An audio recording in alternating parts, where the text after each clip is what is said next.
શહેરના દંતેશ્વર તળાવમાં કૂદી વિરાજ સલૂનના સંચાલકે જીવન ટૂંકાવ્યાની ઘટના સામે આવી છે.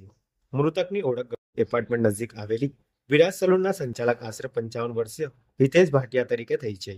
પ્રાથમિક માહિતી મુજબ હિતેશ ભાટિયાએ અંગત કારણોસર દંતેશ્વર તળાવમાં કૂદી આત્મહત્યા કરી હોવાનું સામે આવ્યું છે.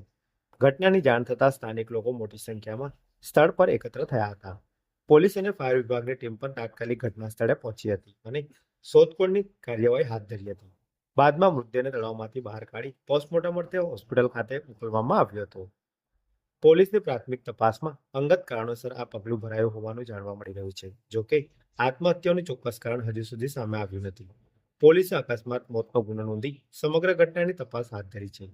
ઘટનાને પગલે પરિવારજનોમાં શોકની લાગણી વ્યાપી ગઈ છે. પહોંચી ગઈ હતી અને લાશનો કબજો લઈને આગળની કાર્યવાહી શરૂ કરી છે. બીજી બાજુ 108 એમ્બ્યુલન્સને પણ મૃતદેહ લઈ જવા માટે પોલીસ દ્વારા જાણ કરવામાં આવી છે. એક